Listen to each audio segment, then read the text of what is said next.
Folks, my next guest, he did not win the Chief Executive Award this year, but give him some time because he just started his own firm and he's off to the races. I'm going to bring in a Humulus Investment Strategy CEO and CIO, Brian Belski. All right, Brian, the first question is obviously, what we've heard so far, a lot of changes on the economic assumptions. We got 3%. Some thought we'd have more than that. A hawkish cut. What are your thoughts? I like the dissension part because it kind of mixes it up a little bit, number one. Number two, I mean, you're looking at, the Fed has a dual mandate, the inflation and unemployment. Right. Look at the employment numbers that they're looking at going forward. They're looking at unemployment actually to tick down. Yeah. Okay? Yeah. So what does that tell you? It tells me that they're pretty confident that unemployment and that's why they're not. In some ways, you could look at this as almost a victory lap. I think so. So all of this stuff about, we're so focused on inflation, man. Right.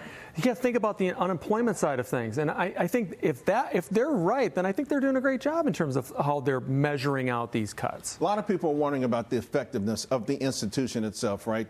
So normally when the Fed starts cutting, right, Fed fund rates go down, right, and so do bond yields. They go hand in hand, except this time, Fed fund rates they've cut, but yields are higher. Is this a red flag for you? I don't think so. I think that we've actually, if you've seen the last few years, you remember 2022 yields went up. 2023 yields went up in the fourth quarter. Last year, not as much. So this might be a little bit of a seasonal thing, number one. Remember, number two, this chart you had before about 2022 just getting crushed. Some of that was a snapback, oversold bounce. So I'm not too concerned about this. What's interesting to me is that you didn't have a lot of sell the new, or buy the rumor, sell the news event this time around. Prices have held in there pretty well. Your theme of the 2026 theme is really gets back to stock picking. But, the more I think about it, and it sounds somewhat cliche, it feels like every year is a stock picker's year. No. If you take a look at how so many people have just been focusing on buying the index, buying the index, right, buying the index, and even on my former institutional clients of doing primarily institutional work the majority of my career, when they don't know what to do, what do? They go buy an ETF.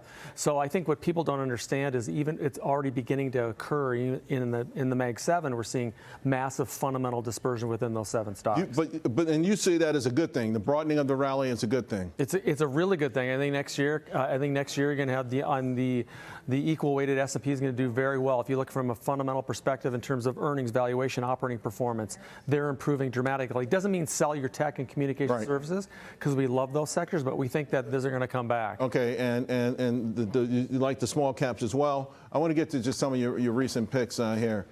It's sort of an interesting smorgasbord. You got financials, you got the Delta. What's the central thing that kind of drives this stuff? Themes. So Wells Fargo, we think, to the next 2 years is what Citigroup was the past 2 years.